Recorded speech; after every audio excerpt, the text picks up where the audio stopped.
चलिए बच्चों, तो लास्ट वीडियो में हमने बात करा था लास्ट लेक्चर में कि मोलर मास हम कैसे निकालते हैं। तो हमने आपको बताया था कि अगर मोलर मास की बात करें बच्चों, तो जैसे molar mass of potassium potassium atom, तो आप क्या बोलेंगे? अब बोलेंगे 39 ग्राम पोटेशियम एटम। बराबर, यहां तक हमने बात कर लिया था। अब समझिए, अगर बच्चों 1 ग्राम एटम, 1 ग्राम एटम का मतलब होता है 1 मोल एटम, और 1 मोल एटम का मतलब होता है Na एटम, राइट। सिमिलरली अगर हम बात करें 1 ग्राम मॉलिक्यूल, 1 ग्राम मॉलिक्यूल, तो 1 ग्राम मॉलिक्यूल जो होगा वो 1 मोल मॉलिक्यूल के बराबर होगा। कितना? 1 मोल मॉलिक्यूल, 1 मोल मॉलिक्यूल के बराबर होगा। और ये किसके बराबर होगा बच्चों? Na मॉलिक्यूल के बराबर होगा। किसके बराबर? Na मॉलिक्यूल, बराबर। ऐसे ही अगर हम आयंस के फॉर्म में बात करें, 1 ग्राम आयंस, 1 ग्राम आयंस बोलेंगे तो हम क्या बोलेंगे? 1 मोल आयंस। इसको क्या बोलेंगे? 1 मोल आयंस। और ये कितना होगा? Na आयंस के बराबर होगा। किसके बराबर होगा? Na ions. तो आपको पता चल गया होगा कि ग्राम एटम या ग्राम मॉलिक्यूल या ग्राम आयंस, ये भी क्या होता है? मोल ही होता है। क्या होता है बच्चों? मोल। बिकॉज Na एटम बोले या मोल एटम बोले या ग्राम एटम बोले, एक्चुअली में ग्राम था भी क्या? ग्राम क्या था? Mass of 1 mole substance in gram. 1 mole substance का मास ही तो था ग्राम में। क्लियर है? तो यहां आपको शायद क्लियर हो गया होगा कि मोलर मास क्या होता है। क्लियर? ओके। अब थोड़ा सा कंफ्यूजन दूर करते हैं बच्चों। जैसे ये ऑक्सीजन है, oxygen atom, right. So oxygen का मास क्या है? 16 AMU एंड 16 ग्राम, राइट। सो दोनों में डिफरेंस क्या है? सो ध्यान से देखिए बच्चों, 16 AMU का मतलब है ये है मास ऑफ 1 ऑक्सीजन एटम। ये क्या है बच्चों? Mass of 1 oxygen atom, mass of 1 oxygen atom, बराबर। एमयू क्या होता है? Atomic mass unit. जितने भी एटम्स होते हैं और मॉलिक्यूल, उनके मास को हम एमयू में ही एक्सप्रेस करते हैं, सिंगल एटम या सिंगल मॉलिक्यूल को। और इसको क्या बोलते हैं? और 16U भी बोल सकते हैं। और यू क्या होता है बच्चों? Unified mass. यू को क्या बोलते हैं? यूनिफाइड मास। दोनों का मैग्नीट्यूड इक्वल ही होता है। 1 AMU की वैल्यू जितनी होती है उतना ही 1 U के बराबर होता है, बराबर। चलिए अब इधर बात करते हैं। 16 ग्राम का क्या मतलब हुआ? 16 ग्राम का मतलब हुआ mass of 1 mole oxygen atom. क्या बोलेंगे? Mass of 1 mole oxygen atom, mass of 1 mole oxygen atom. बात क्लियर हो गया हो? समझ में आ रहा होगा? एक एटम ऑक्सीजन का मास कितना है? 16 AMU और 16 U। 1 मोल ऑक्सीजन एटम का मास कितना? 16 ग्राम। क्लियर? और इसको आप बोल सकते हो ग्राम एटॉमिक मास। इसी को क्या बोलते हैं बच्चों? Gram atomic mass. क्या बोलेंगे? Gram atomic mass. बोलो, बात क्लियर है? ग्राम एटॉमिक मास का मतलब ही क्या हुआ? Mass of 1 mole atom, mass of 1 mole atom, mass of 1 mole oxygen atom. Clear? तो इस बात का ध्यान रखेंगे, कभी भी कंफ्यूज नहीं होना है 16 AMU और 16 ग्राम में। लेकिन जब भी आप मोल निकाल रहे हो तो आप AMU का यूज नहीं करेंगे, ठीक है ना? किसका यूज करेंगे? ग्राम का यूज करेंगे, राइट। सो क्लियर हो गया होगा शायद। अब चलिए, अब हम मोल समझ चुके हैं, मोलर मास समझ चुके हैं, तो हम मोल कैलकुलेट कर सकते हैं। बट मोल कैलकुलेट करने से पहले सॉरी, हमें 1 to 30 एटॉमिक नंबर और एटॉमिक मास याद रहना चाहिए, राइट। नहीं तो प्रॉब्लम हो सकता है। क्लियर? तो पहले हम एटॉमिक मास की बात करते हैं और फिर हम कैलकुलेशन की बात करेंगे, ठीक।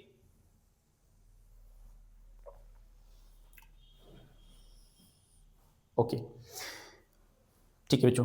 तो पहले हम बात कर लेते हैं, ओके, शायद ये एएमयू का वैल्यू एक बार मैं इधर लिख देता हूँ। देखिए, एएमयू का मतलब होता है, AMU means atomic mass unit, atomic mass unit, बराबर। और 1 एएमयू का जो वैल्यू होता है बच्चों, 1 एएमयू होता है वो 1.66 10 के पावर -24 ग्राम के बराबर होता है। ये वैल्यू याद रखेंगे, आपको काम भी आएगा। 1 एएमयू की वैल्यू कितनी होती है? 1.66 10 के पावर -24 ग्राम। और ये आया कहाँ से? तो थोड़ा सा और बैक चलते हैं, तो 1 एएमयू जो होता है बच्चों, वो होता है 1/12 मास ऑफ 1 C12 एटम, बराबर। ये होता है 1 एएमयू, राइट। जब C12 एटम का मास आप मास स्पेक्ट्रोमीटर के हेल्प से मेजर करते हैं और उसको 12 से डिवाइड करेंगे तो आपको ये वैल्यू आएगा, ठीक। तो आपके दिमाग में आ रहा होगा सर C12 एटम का मास कितना होता है, तो चलो देख लेते हैं वो भी। सो मास ऑफ 1 C12 एटम, ये जो होता है बच्चों वो 1.992648 इंटू 10 के पावर -23 ग्राम होता है। काफ़ी छोटी वैल्यू है और इसको कैलकुलेट करना इतना आसान नहीं है। इसके लिए जो हम डिवाइस यूज़ करते हैं उसको बोलते हैं मास स्पेक्ट्रोमीटर। क्या बोलते हैं बच्चों? Mass spectrometer. So mass spectrometer के हेल्प से हम C12 एटम का क्या करते हैं बच्चों? मास को मेजर करते हैं। और इस वैल्यू को जब आप 12 से डिवाइड करेंगे तो आपको 1 एएमयू का वैल्यू आ जाएगा, ठीक है। क्लियर हो गया होगा एएमयू क्या होता है, राइट। चलिए, अब हमारा जो मेन मुद्दा था, हम बात करने वाले थे कि मॉलिक्यूलर मास क्या होता है। और सर जब कोई मॉलिक्यूल देगा तो हम मोल्स कैसे निकालेंगे, तो उसके लिए हमें ज़रूरी है कि मॉलिक्यूलर मास जानना, राइट। सो पहले हम देखते हैं कि मॉलिक्यूलर मास होता क्या है। So definition of molecular mass, molecular mass, right. So molecular mass का मतलब है कि एक मॉलिक्यूल में जितने भी एटम हैं वो सभी के एटॉमिक मास को जोड़ दो तो वो क्या मिल जाएगा? उस मॉलिक्यूल का मास। जैसे यहाँ पे NH3 एक मॉलिक्यूल है, बराबर। तो NH3 में कितने एटम है? तो एक नाइट्रोजन और 3 हाइड्रोजन, राइट। सो इंडिविजुअली नाइट्रोजन का मास होगा, इंडिविजुअली हाइड्रोजन का मास होगा। तो हम क्या करेंगे? नाइट्रोजन का एटॉमिक मास कितना? 14 प्लस हाइड्रोजन का 1 इंटू कितने हाइड्रोजन है? 3। तो ये कितने हो गए बच्चों? 14 प्लस 3 17। तो ये क्या हो गया? मॉलिक्यूलर मास ऑफ NH3, ठीक। तो इसको आप रिवर्स देखिए, इसी से हम डिफाइन करेंगे। कैसे डिफाइन करेंगे? देखिए, हमने क्या करा, एक मॉलिक्यूल में जितने भी एटम है उसके एटॉमिक मास को हमने क्या किया है? सम किया है। वही मास हमको क्या मिला है? Molecular mass. सो हम कैसे डिफाइन करेंगे मॉलिक्यूलर मास को? It is mass, it is sum of mass of, it is sum of atomic mass, it is sum of atomic masses of all the atom present in molecule, it is sum of atomic masses of all the atom present in molecule is called molecular mass। Clear? तो मैं इधर लिख देता हूं definition. molecular mass,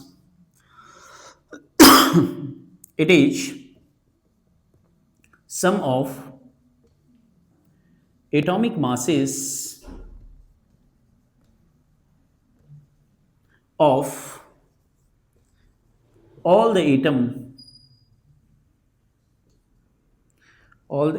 all the atom present in molecule।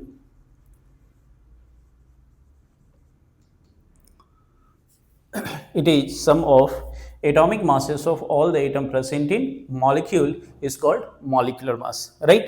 जैसे H2O तो ध्यान से देखिए बच्चों, ध्यान से आपको सीखना है, राइट, और प्रैक्टिस हम अभी करेंगे नहीं तो नेक्स्ट क्लास में करेंगे, बराबर। सो ये सीरीज कंटिन्यू चलता रहेगा।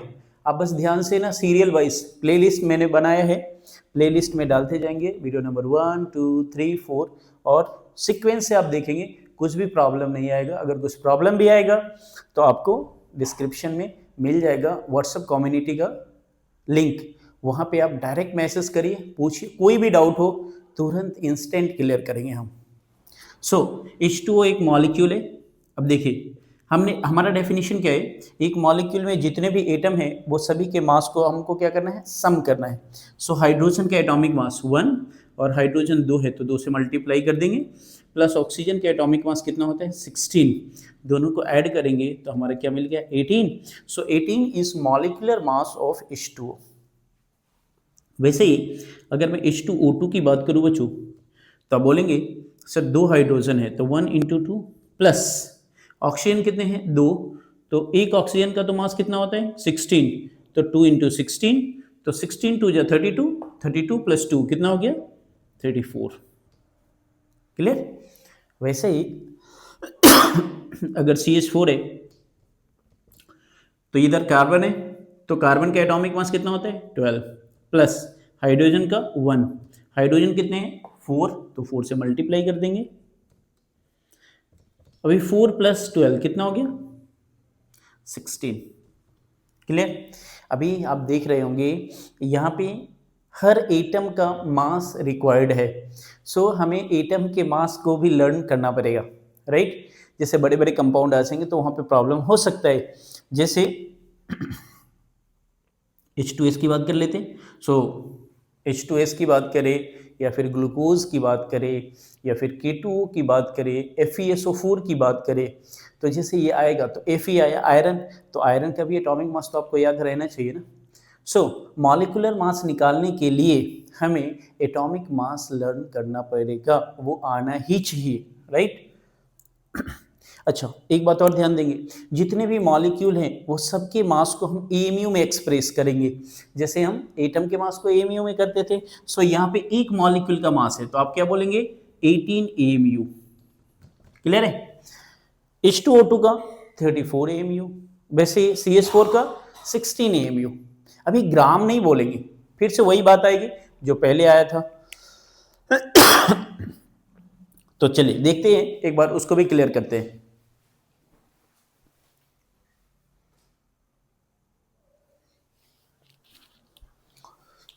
देखिए थोड़ा सा स्पेस बना लिया।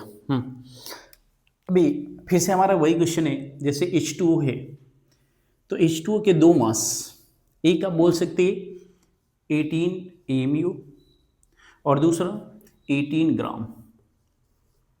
सो बच्चों 18 AMU बोले या 18 U बोले, इसका मतलब क्या हुआ बच्चों, मास ऑफ 1 H2O मॉलिक्यूल। मतलब अभी हमने आपको बताया था कि एक मॉलिक्यूल के मास को आप किस में एक्सप्रेस करेंगे AMU में, एटॉमिक मास यूनिट में, राइट। अब यहाँ पे 16 ग्राम का मतलब है, इसको आप क्या बोलेंगे ग्राम एटॉमिक मास, क्या बोलेंगे ग्राम एटॉमिक मास, बराबर। ग्राम एटॉमिक मास है। ग्राम एटॉमिक मास क्या होता है, एक मोल मॉलिक्यूल का मास होता है, आप क्या बोलेंगे, और mass of 1 mole molecule. I think clear हो गया होगा आपको, राइट। जैसे हमने एटम के साथ किया था वैसे ही हम मॉलिक्यूल के साथ कर रहे हैं, हमेशा 2 यूनिट होगा, राइट। एक AMU, दूसरा ग्राम। आपको समझना है AMU का मतलब है एक मॉलिक्यूल का मास और ग्राम का मतलब है एक मोल मॉलिक्यूल का मास, राइट। सो ये सब निकालने के लिए कैलकुलेशन ऑफ मोल को सीखने के लिए हमें एटॉमिक मास आना जरूरी है। तो मैं फटाफट आपको लिख देता हूँ एटॉमिक मास, एटॉमिक नंबर और एटम का सिंबल। आपको क्या करना है, बस लर्न कर लेना है फटाफट। तो पहले हमें स्पेस बनाना पड़ेगा, मैं स्पेस बनाता हूँ फिर आपको लिखता हूँ।